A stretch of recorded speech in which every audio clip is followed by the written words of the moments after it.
안녕하세요. 서울대학교 정치외교학부의 김상배 교수입니다.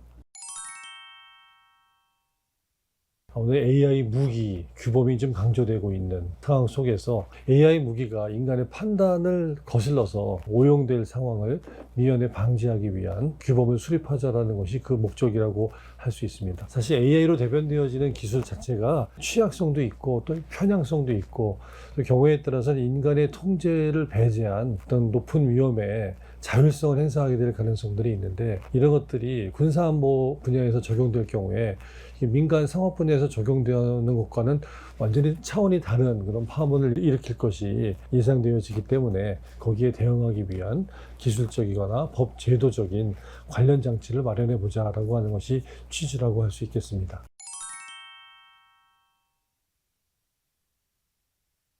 AI를 기반으로 한 무기가 본격적으로 출현하지는 않은 거잖아요. 그럼에도 불구하고 AI 무기에 대한 규범적인 통제를 해야 된다는 논의가 이렇게 활발하게 이루어지고 있는 것은 다소 이례적이라고 할 수 있습니다. 통상 인도적으로 문제가 되었던 무기들이 전장에서 사용되고 난 다음에 그 피해와 처참함이 일반적으로 알려지고 나서 거기에 필요한 규제를 사후적으로 이루어지는 것이 국제정치사나 또는 전쟁사의 통상적인 어떤 경향이었다면, 예를 들어 납으로 만든 탄이라든지 집속탄, 즉 산탄이죠. 산탄이라든지 또는 대인지뢰 같은 무기들이 그런 대표적인 사례라고 할 수 있는데요. 근데 그럼에도 불구하고 AI 같은 경우에는 사용되기 전에부터 이런 규범적인 논의를 일찌감치 시작했다는 차원에서 어떤 특징을 갖고 있다고 할 수 있고, 그만큼 AI 무기에 대한 인류의 경각심이 매우 높다라고 하는 것을 반영한다고 할 수 있습니다.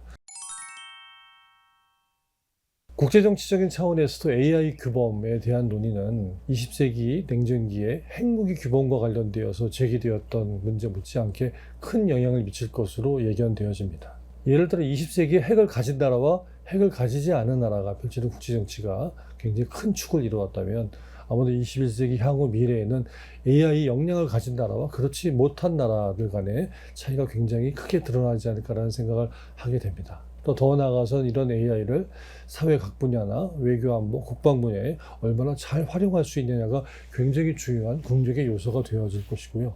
그러다 보니까 기업 차원을 넘어서 국가적인 차원에서 이 AI 관련된 기술의 경쟁들이 좀 벌어지고 있다고 할 수 있겠습니다. 그걸 뒷받침하는 정책이라든지 다양한 법제도를 구비하는 경쟁들이 벌어지고 있는 것은 물론이겠고요.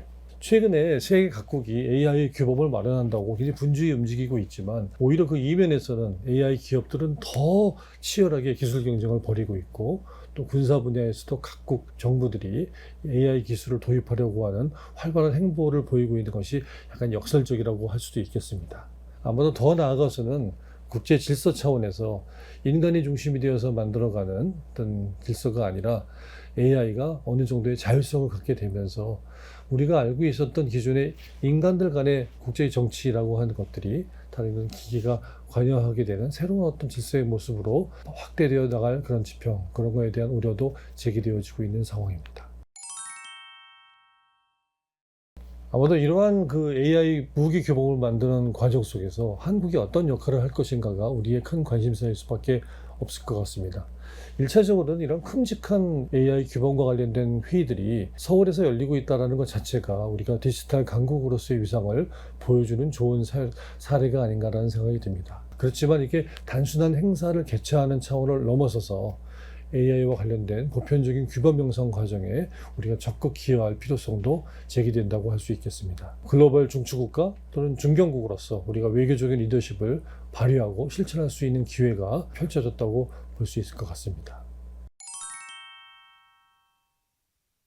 AI 규범 경쟁에서 중추국 또는 중견국으로서 우리가 어떤 역할을 할 수 있을 것이냐가 앞으로 제기되어지는 큰 과제라고 할 수 있는데요. 1차적으로는 AI 규범과 관련돼서 다양한 어떤 그 이해관계 프레임들이 어떻게 경합하고 있는지를 살펴볼 필요가 있지 않나라는 생각이 듭니다. 어떤 나라들은 사회적인 차원에서 안전을 강조한다면, 어떤 나라는 정치적인 위협으로서 AI의 위험성들을 제기하고, 또는 군사적인 차원에서의 어떤 위험성을 제기하는 이런 다양한 스펙트럼들을 보여주고 있다. 그런 과정 속에서 우리가 나름대로의 외교적인 입장을 전략적으로 포지셔닝하는 이런 인식이 필요하지 않나 싶고요.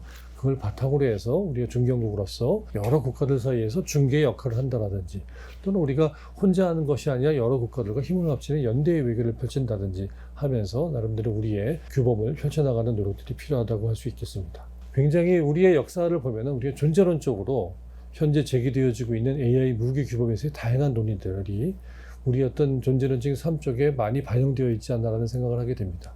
거시적인 차원에서 안보와 관련돼서도 이런 기술이 문제되었던 경험도 있고 또 정치적인 차원에서 민주주의의 위협과 관련돼서 기술의 위협을 고민했던 사례도 있다면 미시적인 생활 속에서 이제 AI가 어떤 위험을 미치는지에 대해서도 고민해야 되지 않을까 싶은데요. 글로벌한 차원에서 국제사회를 향해서 우리가 새로운 어떤 규범적 상상력을 발휘해가지고 앞으로 평화나 번영을 위해서 AI를 어떻게 제대로 사용할 수 있을 건지에 대한 우리 어떤 비전과 실천들을 보여줄 수 있는 중요한 기회가 이번에 펼쳐졌다고 생각이 됩니다.